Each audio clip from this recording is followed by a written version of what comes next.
Il y a une phrase que j'entends tout le temps chez les coachs sportifs, chez les futurs entrepreneurs en tout cas, sur ceux qui voudraient potentiellement vivre d'une activité en ligne, c'est les réseaux, ce n'est pas fait pour moi. C'est une phrase que j'entends ultra régulièrement en message ou quand je fais des appels avec certaines personnes qui voudraient se lancer en ligne. Et à chaque fois que j'entends ça, je sais exactement ce qui va se passer dans les prochaines semaines, dans les prochains mois. C'est des personnes qui vont essayer de poster 2 à 3 fois par semaine, essayer un petit peu, allez, en copiant un petit peu ce qu'ils voient sur les influenceurs, etc. Ils vont surtout se comparer un petit peu aux résultats, vont voir que forcément sur leur premier post, il y a zéro interaction, mais c'est normal en réalité, sauf qu'ils n'ont pas conscience que c'est normal, puisqu'ils se comparent à des gens bien plus avancés. Et finalement, ils vont conclure que les réseaux, c'est pas fait pour moi, et que finalement, laisse tomber, ma quête de liberté va s'arrêter là, où je vais trouver une autre solution sans poster sur les réseaux. Je parle aussi pour les coachs notamment. Aujourd'hui, vivre de son activité en ligne sans créer de contenu, ça peut être du contenu court sur Instagram, ça peut être du contenu long sur YouTube ou un podcast, ou ça peut être même créer du contenu pour des publicités, parce que pour moi c'est aussi de la création de contenu. Ce sont les seuls moyens en fait de se faire connaître. Ce sont les seuls moyens de vivre normalement et de vivre bien de son activité en ligne. C'est pas en se faisant référencer sur des plateformes, etc., où tu as des coachs en visio à 40 € de l'heure que globalement tu vas tirer ton épingle du jeu. Aujourd'hui, il y a beaucoup de concurrence, donc créer du contenu est prioritaire pour quelqu'un qui veut vivre d'un coaching en ligne. On va en reparler dans la deuxième partie du podcast. En tout cas, bienvenue dans cet épisode du podcast Envie de changement. Aujourd'hui, journal de bord. On va commencer par la partie un petit peu perso et pro et ensuite on repartira sur cette peur ou cette croyance comme quoi les réseaux ne sont pas faits pour toi. Et surtout si tu m'écoutes et que tu es futur coach ou coach sportif aujourd'hui, c'est vraiment la pire phrase que tu peux utiliser et je vais concrètement être cash tout à l'heure avec toi en t'expliquant pourquoi il faut absolument que tu arrêtes de penser comme ça et que tu es très mal placé pour penser comme ça si toi-même tu es coach sportif. Je vais t'expliquer dans un instant. Bref, petit journal de bord. Donc l'épisode précédent c'était avec David, coach sportif. On en reparlera un petit peu après aussi parce que c'est exactement le bon exemple de quelqu'un qui aussi à la base n'était pas extrêmement à l'aise avec les réseaux et qui aujourd'hui vit très bien de son activité en ligne. On en reparlera et si jamais tu n'as pas écouté l'épisode, je t'invite à revenir en arrière. Petit retour, petite analyse un petit peu de la semaine. J'ai eu une petite prise de conscience là, il y a quelques jours, quelques semaines, sur ma prise de poids. Alors c'est un peu particulier. Je ne suis pas en surpoids. Cependant, j'ai remarqué, et ça c'est pas parfois d'ailleurs, que quand on est en Thaïlande, on a vite tendance à prendre du poids si on ne fait pas attention. Et ça va très vite, en fait, parce qu'il y a énormément de tentations ici. Il y a de la bouffe partout. En réalité, c'est un pays, je pense qu'on est dans le top 10 au niveau de la bouffe. Il y en a partout, c'est pas cher, c'est très appétissant, c'est très simple. C'est beaucoup plus simple d'aller manger de l'autre côté de la rue que de te faire à cuisiner, nanana. Et même en termes de prix, c'est quasiment similaire. Donc en fait, tu as quasiment aucun intérêt, mis à part pour ta santé, on va le voir après, de cuisiner chez toi. Et c'est là où ça devient un piège, parce que tu vas tout le temps manger à l'extérieur. Et même si, oui, il y a des options un peu plus saines, c'est assez complexe, honnêtement, de manger des aliments qui ne sont pas ultra cuits dans l'huile, ultra frits, ou ils n'utilisent pas des additifs un peu douteux, comme il y a le cas souvent en Thaïlande, des additifs pour lesquels on n'est pas encore sûr pour la santé. Donc, c'était un petit peu un problème, et le truc, c'est que j'ai clairement ressenti que j'avais pris du gras, concrètement, surtout au niveau du ventre, donc ce qui n'est pas très bon signe, comme tu le sais, hein, si t'es coach sportif ou tu t'intéresses à la nutrition, c'est jamais très bon la graisse viscéraire. Alors, c'est pas, je sais pas si c'est de la graisse viscéraire, mais en tout cas, moi, je l'ai ressenti. Et donc, petite alerte quand même. Alors, ça m'arrive, hein, c'est pas la première fois, mais depuis que j'ai passé la trentaine, on va dire, sans faire le vieux, mais depuis que j'ai passé la trentaine, et surtout depuis que je mange plus souvent à l'extérieur, et depuis que je suis en Thaïlande notamment, j'ai des phases où je reprends un peu du poids de temps en temps. Alors, je ne me pèse pas, ou très peu. Ça doit être 2 kilos max de prix. Hein. J'ai jamais eu des fluctuations de poids énormes. Tu me vois à la caméra, je suis pas, tu verras pas un changement physique comme ça, parce que je garde quand même des habitudes saines. Mais j'ai eu besoin de me recadrer. Et je vais t'expliquer qu'est-ce que j'ai remis en place pour me recadrer dans mes routines aussi, parce que c'est important. Des fois, on a un petit peu tendance à s'oublier, juste bosser la semaine, et on peut avoir tendance à s'oublier parfois. Donc, je vais t'expliquer un petit peu ce que j'ai fait. La première habitude déjà, c'est de moins manger à l'extérieur. C'est de me dire, donc dans chaque journée, il y a au moins un repas que je vais cuisiner à la maison. Hors petit-déj, le petit-déj, je le fais toujours, c'est toujours le même depuis des années. Mais en gros, c'est un repas sur 2 et au moins cuisiné chez moi. Sachant que tu demandes aux gens autour de toi en Thaïlande, il n'y en a aucun qui cuisine. Je connais aucune personne aujourd'hui qui habite en Thaïlande qui cuisine, pour te dire. Hein. Des expatriés que je connais ici, j'en connais pas énormément, mais si j'en parle à 4 ou 5, ils vont tous te dire que la plupart du temps, ils mangent à l'extérieur. Bon. Je vais faire le choix un petit peu inverse. Je m'étais un petit peu mis dans cette démarche-là il y a quelques mois, et puis après, en revenant ici, je me suis dit, vas-y, fuck, c'est tellement pratique et pas cher. On va refaire un petit peu comme avant, à manger tout le temps extérieur, sauf que ça se voit directement dans ta santé, entre guillemets. Et c'est pas évident. Et donc, voilà, un repas sur deux cuisiné ici, sachant qu'au moins, je contrôle un peu plus l'huile, je mange plus de légumes. Et alors forcément, c'est un peu moins bon, on va pas se mentir, parce qu'ici, c'est très très bon. Hein. Généralement, manger à l'extérieur, c'est des repas, alors soit un petit peu épicés, mais tu peux demander un petit peu moins épicé, ou alors des repas tout simplement très riches en goût. Hein. Concrètement, ils savent bien cuisiner ici, il n'y a pas à dire. C'est très très bon. C'est des saveurs qu'on retrouve peut-être nulle part ailleurs, j'en sais rien, mais en tout cas c'est très très bon et c'est pas très cher. Donc bon, c'est difficile de se refaire un même type de repas à la maison. Alors j'essaie de faire des repas un peu plus classiques avec du riz, des légumes, du poulet. Finalement c'est un peu ce que je mange à l'extérieur, sauf que c'est moins dans l'huile, c'est moins avec des additifs que j'aurais pas voulu. Voilà, des choses comme ça. Donc je sens déjà que là ça fait à peu près 10 jours après que j'ai repris cette routine là, je me sens déjà un peu mieux. C'est peut-être psychologique, mais je pense que ça va jouer et je l'espère en tout cas. Pareil sur les petits desserts, les glaces, les machins, ici il y a beaucoup de tentations de trucs sucrés et je me suis vite laissé happer étant notamment en couple. Il y a souvent un adage, hein, c'est souvent le cas quand tu vis en couple. Moi c'est mon cas, j'ai beaucoup plus de chances de me laisser tenter par des choses parce qu'on est deux, parce que du coup on se complaît et il y a beaucoup de couples d'ailleurs qui prennent du poids comme ça, hein. C'est ouais un petit plaisir machin, ouais t'inquiète machin, que moi quand j'étais tout seul honnêtement j'étais assez déter et je mangeais entre guillemets que le samedi, c'était mon cheat day, que le samedi où je mangeais des trucs un peu particuliers, mais le reste de la semaine j'étais très carré. Aujourd'hui et sur les dernières semaines c'était pas le cas, c'était genre advienne que pourra, des fois un petit truc par-ci par-là ça me fera pas de mal, jusqu'au moment où tu remarques, tu fais ah merde mais en fait je commence à reprendre du gras. C'est pas forcément très sympa, même si au final ça change pas la face du monde, mais c'est juste en termes de bien-être, je trouvais que voilà, reprendre un peu le contrôle pour moi c'était important. Deuxième habitude, c'est la marche. Alors comme tu le sais, hein, le podcast Envie de changement, ça fait des années que je parle de la marche, 151, 151, 152 épisodes où je vous dis de faire de la marche quand vous écoutez le podcast. Donc voilà, si jamais ça fait un moment, hein, le podcast on a beaucoup parlé de santé, de marche, d'alimentation, de sport, etc. Donc vous connaissez un petit peu l'historique. Si tu me découvres, moi, je suis coach sportif donc de base, donc c'est normal. Cependant, je me suis mis une routine de 30 minutes de marche le matin systématique sur le tapis de mon immeuble. Avant, c'était pas trop le cas, c'était un peu accessoire. Des fois, j'allais nager un petit peu ou marcher 10 minutes ou alors tout simplement rien faire. Ce qui était un peu mon cas sur la dernière semaine, c'est-à-dire je me levais et je déjeunais, je me levais tard, je déjeunais tard, donc je déjeunais vers 9h, 9h30 et je me mettais au boulot vers 10h. Tu comprends bien, j'étais décalé tout le temps, sans avoir fait d'activité sportive. Donc je me suis dit, il y a quand même un problème, c'est certainement que je me couche trop tard et en plus, à la fin de la journée, j'étais à 7-8 000 pas, donc pas ouf, sachant que la salle où j'allais le mois dernier, elle est juste en face de chez moi, donc vraiment j'ai 200 mètres à faire, ce qui fait que en termes de pas c'est très peu et donc je me trouvais des fois avec des journées à moins de 7000 pas, 8000 pas. Pour moi c'est assez faible, sachant que voilà, normalement j'ai la possibilité de faire beaucoup plus. Donc petit réflexe sur ça, 30 minutes le matin sur le tapis, j'écoute un podcast ou je prépare des choses. Comme ce matin, j'ai préparé le podcast. Alors oui, on dirait pas des fois, mais j'ai quand même préparé le podcast en marchant sur le tapis ce matin, en regroupant un petit peu mes idées et en sachant un petit peu de quoi j'allais te parler aujourd'hui. Donc, bref, ce qui fait qu'aujourd'hui et sur la semaine dernière, en termes de pas, c'était plutôt pas mal. Là, je suis depuis le début de la semaine, sur les 7 derniers jours, je suis à 13 000 pas. La semaine d'avant, j'étais à 11 000. Mais si je compare au mois d'avant, au mois de juin, au début, j'étais vraiment à 8-9 000. Donc là, rien qu'augmenter un petit peu la dépense calorique, je pense que ça va m'aider à reperdre un peu de gras. Bien manger et surtout bien dormir aussi. Comme tu le sais, quand tu es n'importe quel taf, entrepreneur ou ce que tu veux, dormir c'est la base. Et moi je sais que ça joue beaucoup sur mon humeur, mon envie de travailler, etc. Donc troisième petit changement que j'ai fait, c'est que je coupe les écrans à 22h. Avant c'était pas le cas, des fois je commençais même les écrans à 22h pour te dire, de 22h à 23h30 des fois on regardait un film ou une série, etc. Ce qui fait que tu te couches beaucoup plus tard, tu es très stimulé et concrètement tu te lèves le matin, tu as la tête dans le cul. Soit à un moment je me réveillais sans réveil et du coup je me réveillais à 8h30, 9h, pas ouf.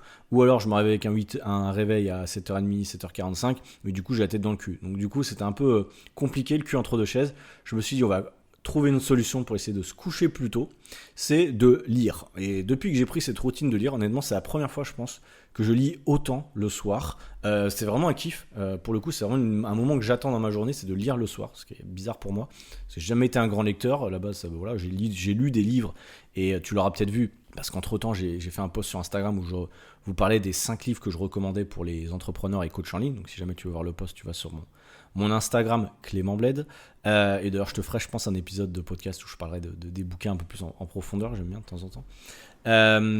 Et bref, la lecture donc de 22h à 22h30 à peu près, elle est 20-30 minutes, ça permet vraiment de s'apaiser, je trouve que c'est vraiment top, ça te déconnecte des écrans, parce que moi j'ai remarqué que j'étais tout le temps connecté du matin au soir, mais vraiment quand je dis du matin, c'est le premier truc que je fais le matin, c'est sortir mon putain de téléphone, regarder mes mails, regarder Instagram, regarder WhatsApp si j'ai des messages de mes clients, et au final je me rends compte que c'est ultra toxique, parce que dès le matin je suis dans un mood pas extraordinaire, et il faut vraiment que j'arrive à déconnecter du téléphone le matin. Alors le soir, j'arrive à déconnecter dans le sens où, dans tous les cas, après 21h, c'est rare que je sois dessus parce que j'ai compris que ça allait complètement dérégler mon sommeil. Donc ça fait un moment que concrètement, je scrolle pas le soir avant de dormir, ce qui serait catastrophique si tu le fais. Je t'invite vraiment pas à le faire. Même pour répondre à des clients, je sais pas quoi, il est 22h, tu déconnectes, il n'y a pas besoin. Et la leçon aussi que j'ai tirée par rapport au bouquin, pour revenir à ça, c'est qu'il ne faut pas lire, le soir en tout cas, pour s'endormir, il ne faut pas lire un bouquin de développement personnel ou lire un bouquin en rapport avec ton business ou lire un bouquin vraiment où tu es censé apprendre des choses. Pour moi, il y a 2 types de lecture. Tu as la lecture relaxante, apaisante, où tu vas te laisser emporter un petit peu par le truc, où c'est un sujet facile pour toi, et tu as la lecture où tu apprends des choses, où tu es actif, entre guillemets. Et la lecture où tu es actif, moi c'est des bouquins comme un autre bouquin que je suis en train de lire qui s'appelle Expert Secret de Russell Brunson, qui est un bouquin que je lis en anglais, qui est sur le domaine du marketing, de l'expertise, etc. C'est pas un truc que je peux lire avant de dormir. J'ai essayé, c'était relou en fait. J'avais trop besoin de me concentrer. Déjà c'est en anglais, donc forcément je dois me concentrer encore plus pour comprendre. Et je dois prendre des notes souvent, parce que ces genres de bouquins, je prends des notes à chaque fois. Sinon ça n'a aucun intérêt. Si tu lis des bouquins de développement personnel et que tu lis sans prendre aucune note, sans faire aucune action derrière, honnêtement ça sert à rien de le lire. Vraiment je te le dis, tu vas enchaîner les livres et au final tu n'auras rien ressorti. Et c'est parfois le piège, ou d'écouter 40 000 podcasts en vitesse 2, des bouquins de livres, là, des audiobooks, et au final tu te rends compte que tu n'as rien mis en place. Donc c'est pour ça que c'est important, je pense, de lire pour mettre en place les choses. Moi je suis quelqu'un de visuel et je sais que si j'écoute simplement un podcast, ça m'arrive des fois, en fait je retiens pas bien et je l'ai enregistré quelque part dans ma tête, mais il va me servir à rien parce que je vais le laisser dormir derrière. Donc tu vois, pour moi c'est vraiment ça. Et donc en ce moment je lis un bouquin, donc j'en ai déjà parlé, c'est le bouquin d'Olivier Roland, Tout le monde n'a pas la chance de quitter son pays. Je suis encore dessus, c'est un bouquin qui est assez long. Je lis sur Kindle, donc on ne voit pas exactement le nombre de pages qu'il y a officiellement, mais je pense qu'il y a au moins 200-300 pages. Il est bien balèze le bouquin, ça met du temps, je crois qu'il y avait au moins 8-9 heures de lecture, sachant que je lis 20 minutes par jour, donc tu vois, ça prend un peu de temps quand même. Et ce bouquin, il est simple à lire, parce que déjà c'est en français. Alors il y a des parties, si jamais tu veux le lire, tu peux. Il y a des parties, honnêtement, ça m'a saoulé, genre sur la crypto, il y a des trucs trop techniques. Des fois, il parle de trucs ultra techniques ou trop précis. C'est pas du tout. Il parle beaucoup de la puissance des États, etc. Des parties qui m'intéressent moins. Mais il parlait aussi de sujets intéressants. Peut-être que je te ferai un podcast sur ça. Il parlait beaucoup de Dubaï, notamment, et de toutes les croyances qu'on peut avoir sur la ville. Et honnêtement, j'aime bien parce que ça va vraiment à contre-courant de toute la bien-pensance par rapport à Dubaï, que c'est une ville en gros des enfers, concrètement, alors que quand tu lis le bouquin pour quelqu'un qui vit là-bas, et moi j'y suis aussi déjà allé, j'ai déjà vécu entre guillemets pendant un mois et demi, entre ce que tu vis là-bas et ce que tu entends sur internet ou ce que tu entends des gens qui n'y sont jamais allés, c'est vraiment très différent. Et je trouvais que dans le bouquin c'était intéressant ce qu'il disait.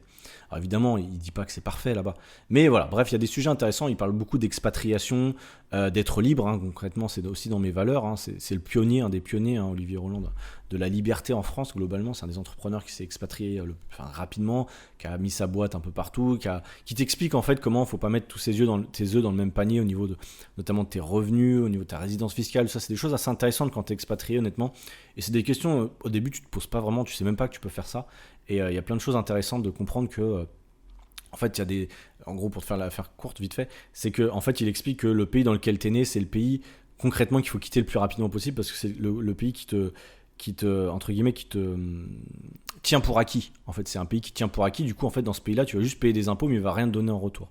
À l'inverse, si tu t'expatries dans un autre pays, tu vas à Dubaï, tu vas en Thaïlande, et que tu veux investir et tout ça, ou que tu veux t'expatrier, en fait, tu te rends compte qu'ils vont te traiter différemment. Ils vont te traiter comme un client.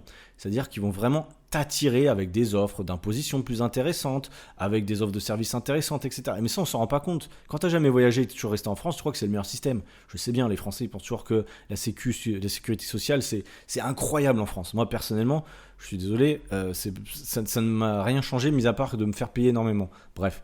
Évidemment, le jour où tu es malade, tu es bien content de l'avoir, mais c'est pareil, si tu avais cotisé pour une assurance privée dans un autre pays depuis des années, potentiellement, tu aurais eu les mêmes bénéfices. Mais bon, bref, aucun rapport.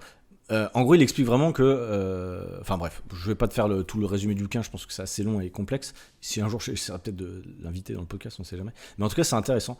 Et c'est vraiment cool, ça ouvre un peu les chakras, entre guillemets, et c'est ça que j'aime bien pour apprendre de nouvelles choses, parce que des fois, tu as l'impression, enfin moi j'avais l'impression parfois de tout connaître, entre guillemets, sur des sujets, alors qu'en fait pas du tout, mais tout simplement parce que je réécoutais les mêmes choses que j'avais déjà entendues en boucle, alors que finalement il y a plein d'autres choses que je devrais apprendre, et pour ça, c'est à moi, entre guillemets, de passer à l'action, et d'écouter des choses que j'ai pas l'habitude d'écouter, ou de lire des choses que j'ai pas l'habitude de lire, et ça c'était un bouquin, honnêtement, je savais pas du tout, et c'est assez intéressant à lire, et assez facile à lire. J'ai pas besoin d'une concentration extrême, si tu veux, et du coup ça me permet de mieux dormir. Pour finir également, sur les routines de travail, j'ai trouvé une bonne routine par rapport au lieu de travail. Donc là, tu le vois peut-être derrière, je suis sur YouTube, je suis dans mon appartement, j'ai fait une visite de l'appartement sur YouTube également, tu peux le voir si jamais, sur une autre vidéo. Donc j'ai l'habitude de travailler dans 3 endroits différents, et en fait ça me permet un petit peu de casser la monotonie. Pour moi c'est une chance, c'est qu'en Thaïlande, globalement, tu peux travailler un peu partout, il y a beaucoup de cafés. Mais comme je t'ai dit aussi dans un des épisodes, travailler dans un café, c'est difficile pour la concentration. Si tu veux même enregistrer des trucs, je ne veux pas enregistrer un podcast dans un café, donc je vais le faire chez moi. Pour autant, j'ai la chance au-dessus de chez moi, donc juste au-dessus, là où j'ai ma salle de sport, la piscine, et on a aussi une library, ils appellent ça, où tu peux travailler. Et ça, c'est cool. Honnêtement, c'est vraiment cool, parce que tu es en mode rooftop, déjà ça te change de chez toi, tu n'es pas dans ton environnement où tu manges, tu dors, etc. Au niveau psychologique, je trouve ça pas mal pour se motiver, tu as moins de distractions, tu n'as pas le linge, j'ai le linge que je dois aller étendre tout à l'heure, tu as moins de distractions, et c'est quand même important de se mettre dans sa bulle, j'ai dit dans un épisode de podcast, dans une vidéo YouTube la dernière fois. Se mettre dans sa bulle, c'est extrêmement important quand tu es entrepreneur. Tu ne peux plus te permettre de vagabonder, faire 15 000 trucs en même temps, le linge, répondre au téléphone, travailler sur tes contenus. Non. Après, c'est ce qu'on appelle les gens mal organisés, après qui se plaignent de ne pas avoir du temps, concrètement. Donc c'est important, je trouve, d'avoir une pièce si possible. Si jamais tu as un bureau, c'est encore mieux. Un bureau sans distraction, sans rien. Tu laisses ton téléphone dehors et tu te mets focus sur ton boulot. Ça serait encore le mieux. Bon, j'ai pas de bureau, j'ai juste une chambre et un séjour. Donc moi, voilà, mon bureau, c'est en haut, on va dire. Et il y a quasiment personne à chaque fois là-bas. Donc ça, c'est cool. D'ailleurs, hier, j'ai rencontré un gars. C'était un Allemand. Parce que des fois, il y a pas mal d'entrepreneurs ici qui vagabondent. Entre guillemets, c'est un Allemand qui était spécialisé dans les pubs méta. Donc c'est un sujet qui m'intéresse. Parce que moi-même, je fais des pubs. C'est des pubs Instagram, en gros, si tu veux, pour faire des promotions de des programmes, formations, challenges. Donc moi, j'en fais pour mon challenge de 4 jours, notamment.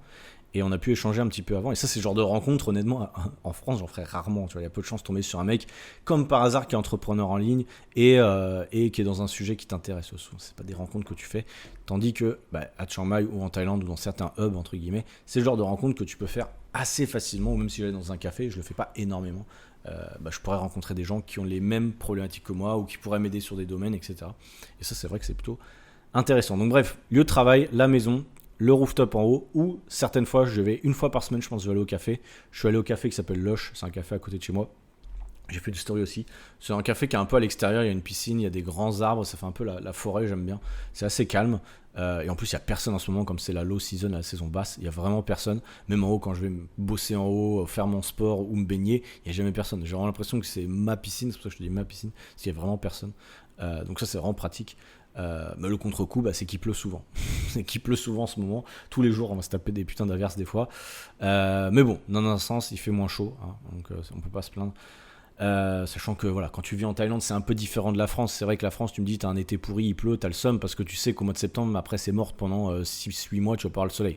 Ici, ce que je sais, c'est que c'est la saison pluvieuse. Je sais que à partir de octobre-novembre, il va moins pleuvoir, il va faire super chaud. Donc je profite du fait, entre guillemets, qu'il fasse pas trop chaud et qu'il pleuve. C'est une saison qui est agréable. Par contre, c'est vrai que si tu viens en vacances là maintenant et que tu dis j'ai qu'une semaine en Thaïlande et il pleut tout le temps, ça peut être un peu relou.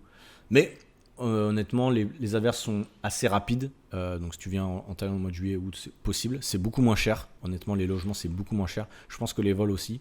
Et au final, tu crèves moins de chaud. Donc t'as un peu de pluie, il faut se prévoir un parapluie ou un espèce de poncho dégueulasse là. Mais c'est une saison qui est intéressante. Honnêtement, pour une première fois en Asie, je dirais allez, venez peut-être octobre-novembre, c'est encore mieux, ou février-mars. Alors c'est quand même les hautes saisons, mais le pire, la haute saison pire, c'est décembre-janvier. Je trouve que c'est là où c'est le pire. C'est extrêmement cher et c'est blindé partout, parce que c'est vraiment les gens viennent vraiment là. Donc c'est la pire saison pour venir, je trouve. mais la meilleure en termes de climat, parce qu'il fait pas trop chaud, donc c'est aussi ça. Donc c'est pas évident de trouver le juste milieu. D'ailleurs je suis en train, alors je fais que des digressions depuis tout à l'heure dans l'épisode de podcast, c'est n'importe quoi mais je trouve ça assez marrant. Je vais digresser à chaque fois. D'ailleurs je suis en train de planifier un futur voyage, je sais plus si j'en avais parlé dans un épisode, sans doute au Japon et en Corée. Et c'est pareil, je suis en train de me renseigner quelles sont les meilleures périodes, etc. Et c'est jamais évident en fait de savoir quelle meilleure période c'est. En termes de climat, mais aussi parce qu'il n'y a pas un événement qui fait qu'il y aura plus de monde, que ce soit plus cher. Est-ce que tu sais, parce qu'il faut regarder les billets d'avion, mais même une fois sur place, tu as des fois des billets d'avion qui sont pas très chers sur certaines périodes, mais en fait sur place, un événement que tu connaissais pas, et du coup tous les hôtels sont 2 fois plus chers. Tu vois. Quelqu'un qui connaît pas, alors ça serait con, mais quelqu'un qui venait à Paris c'était quand en 2024, quand il y avait les JO, il faudrait être complètement à l'ouest. Mais imaginons que tu arrives à Paris au mois de juillet, tu dis oh c'est tranquille et tout, alors que c'était les JO, tu payes 3 fois, 4 fois plus cher. Tu vois. Donc c'est un peu ça, imaginons qu'il y a à Tokyo, je sais pas, il y a un salon exposition de je sais pas quoi, de trucs, ou une fête nationale ou quoi, en fait tu payes beaucoup plus cher sans te rendre compte. Donc c'est là où c'est pas évident. Je vais demander à ChatGPT, il m'a un peu guidé, c'est pas toujours simple. Bref, on verra. Je suis en train de regarder. Ça coûte pas si cher que ça d'y aller depuis la Thaïlande, je crois.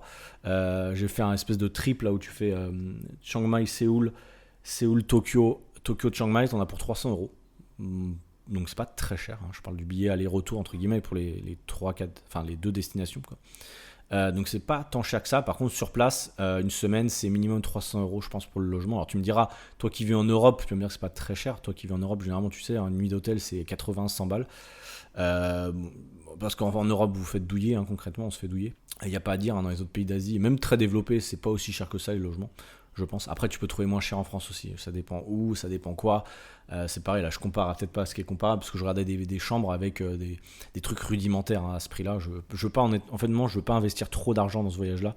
Dans le sens où je pense que je vais beaucoup être à l'extérieur. J'ai pas envie d'avoir une chambre de ouf, parce que c'est pas pour y vivre. Et en plus, vu que je paye déjà un loyer en Thaïlande, j'ai pas vraiment d'intérêt comme avant, où j'étais en mode Airbnb, où en fait, j'avais jamais de chez moi, et du coup, je pouvais investir un peu plus, parce que c'était ma seule dépense du mois, si tu veux. Donc bref, je t'en reparlerai si jamais j'ai l'occasion d'y aller.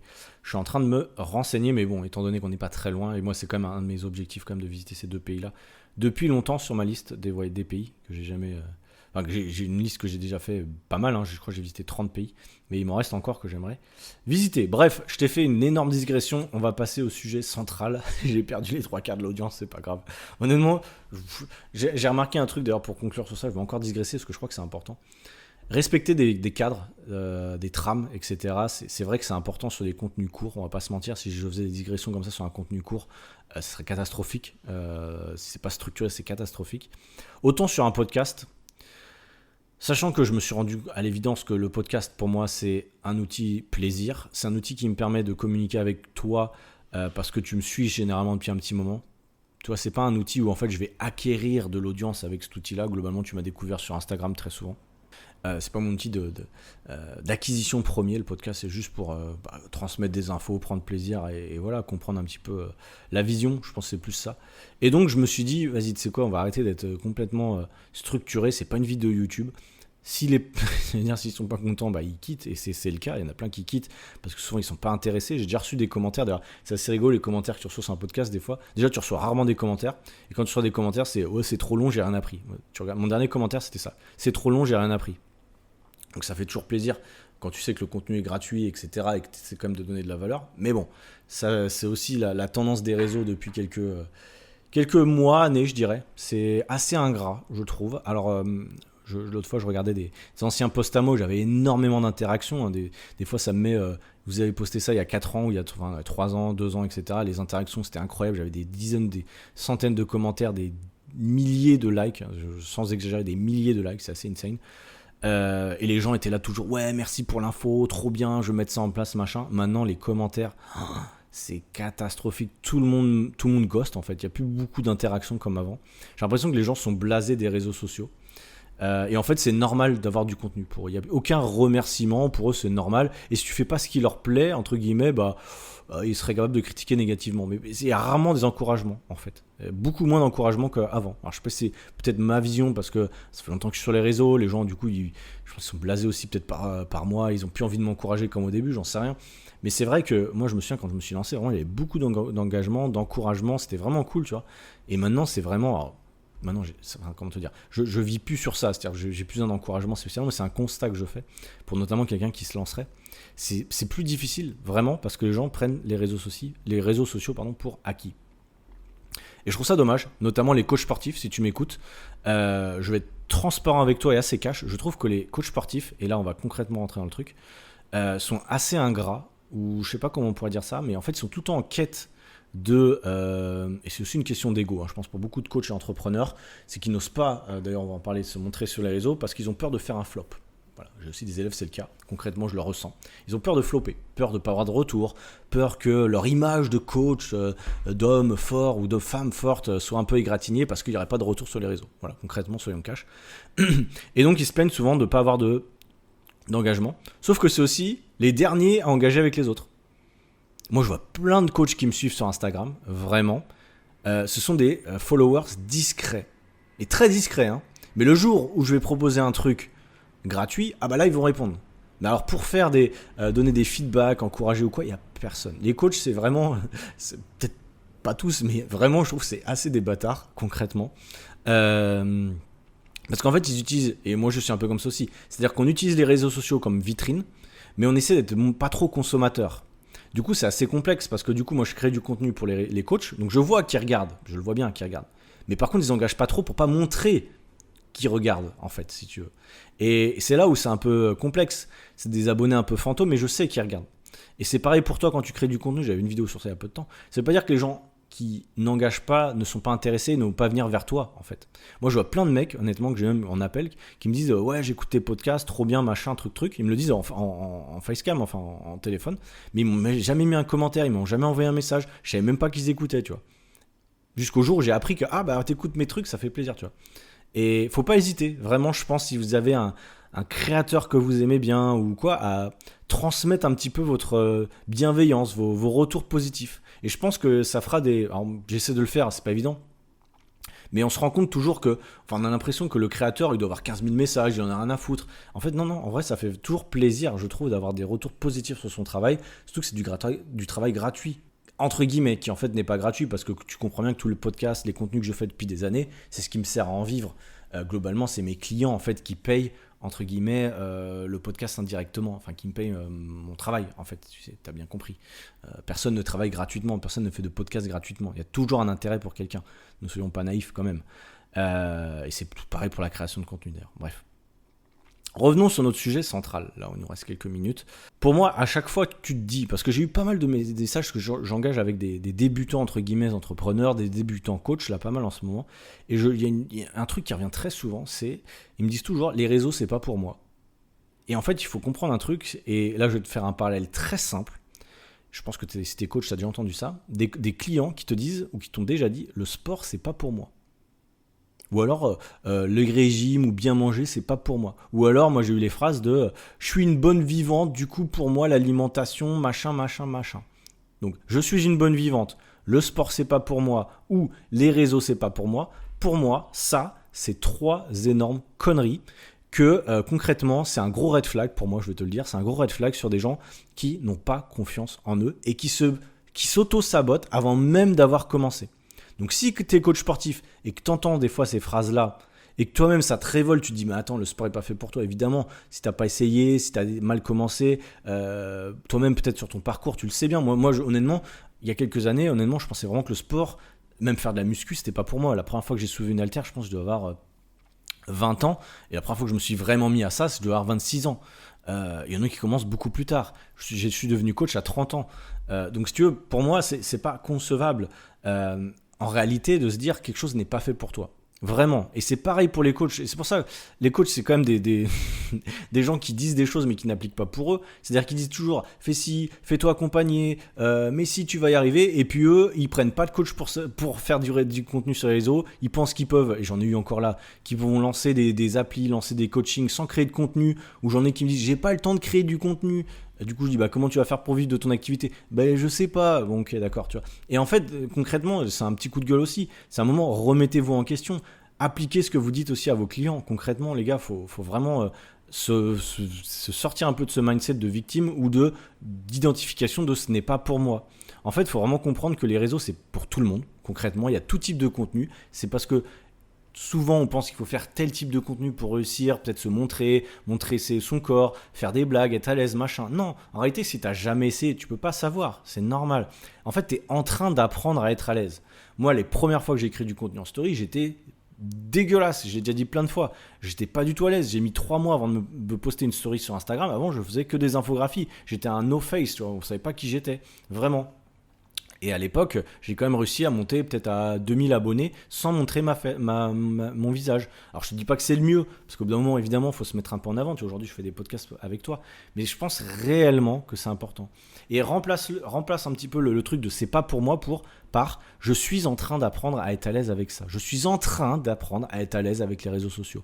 C'est pas que c'est pas pour moi, c'est juste que j'apprends à me mettre un petit peu en avant. C'est pareil quand tu me dis je dois poster 5 fois par semaine, etc.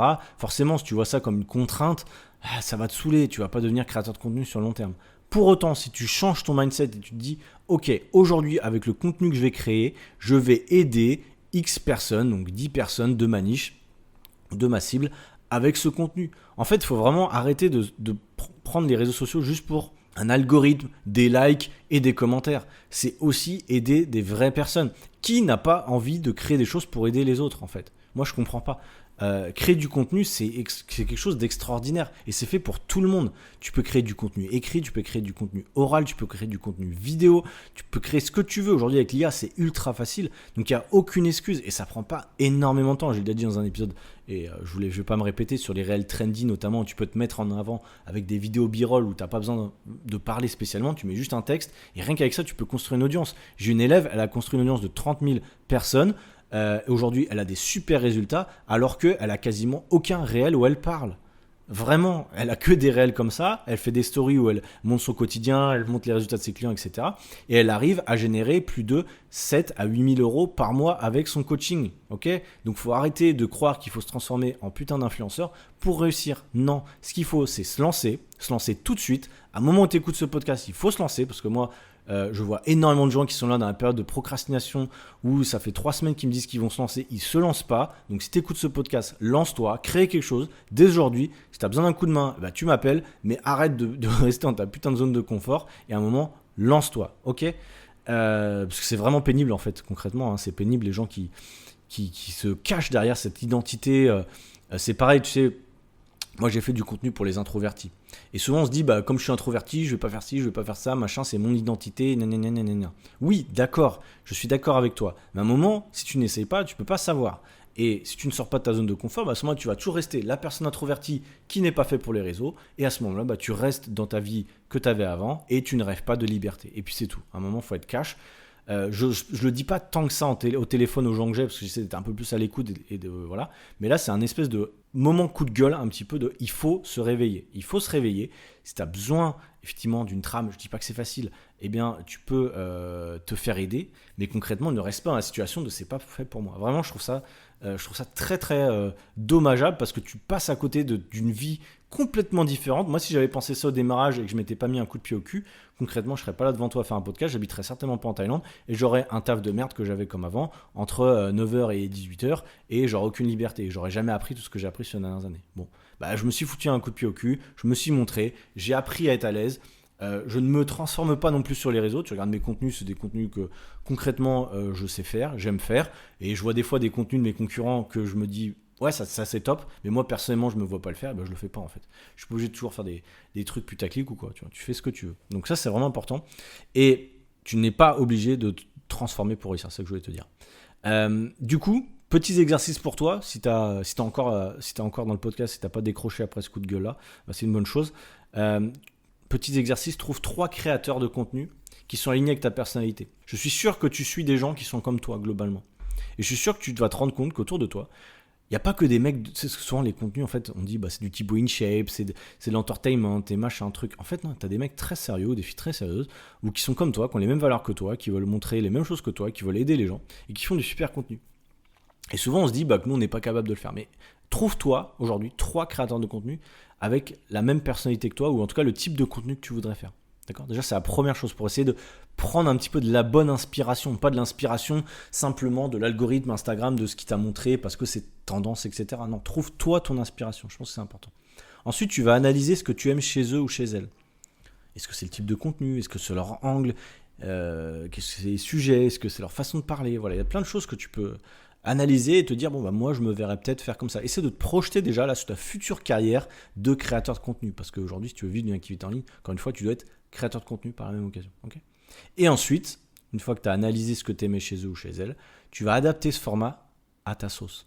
Je m'explique, moi, le format du contenu aujourd'hui, podcast que je fais, il est inspiré concrètement. C'est pas moi qui est voilà. À la base, j'écoutais le podcast c'était qui, Quentin Randis, Eric Flax, des podcasts que j'aimais bien. Ils parlaient un petit peu de leur journée, de leur performance sportive, etc.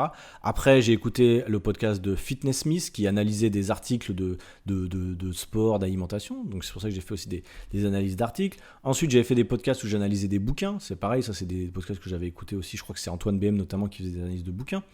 Ensuite, j'ai fait mon espèce de journal de bord là, depuis quelques semaines parce que j'écoute les journaux de bord de Alex Viseo, par exemple. En fait, tu vois, c'est ça. C'est que de l'inspiration de gens qui, pour moi, m'ont inspiré à un moment donné de mon année, de ma vie, entre guillemets. Et puis, on évolue, tu sais. Maintenant, je ne ferai plus des podcasts comme je faisais avant. Mais tu vois, c'est ça. En fait, en fonction des inspirations, de ce que tu écoutes, en fait, moi, personnellement, je retranscris un petit peu à ma sauce, évidemment, avec mon savoir-faire, mon expérience, les choses. En fait, c'est aussi simple que ça, la création de contenu. Hein.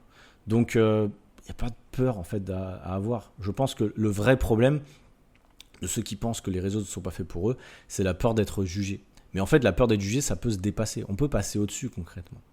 Petites actions concrètes pour toi. Poste un contenu simple. Aujourd'hui, tu as déjà un réseau social, je pense. Mais beaucoup ne passent pas à l'action. Donc, poste un contenu simple et utile cette semaine. Un truc utile. Tout simplement. En fait, il faut juste se lancer. Quand on me dit, je vais encore faire le parallèle, mais quand on me dit, je ne sais pas quoi poster, c'est comme quelqu'un que j'avais au téléphone en tant que coach sportif qui me dit, je ne sais pas quoi manger. What the fuck, bien sûr que tu sais de quoi manger. Au pire, tu demandes à ChatGPT, tu regardes sur une vidéo YouTube, tu as la réponse. Donc en fait, c'est concrètement une excuse cachée. Tout le monde sait quoi poster. C'est juste que tu as déjà essayé, tu t'es pas fait accompagner, tu as posté 2-3 fois, tu n'as pas eu de retour et tu as cru que ton espérance, en fait, les expectatives, je sais pas comment on dit, mais les espérances par rapport aux résultats étaient disproportionnées. En fait, tu pensais avoir des centaines d'engagements et vendre des programmes sur le premier mois et tu te rends compte qu'il n'y a aucune interaction. Parce que ça prend du temps. Ça prend du temps et on va en parler dans la clôture de cet épisode notamment. Et d'ailleurs, je suis passé assez vite sur les résultats de mes clients, mais du coup, ça partira très bien.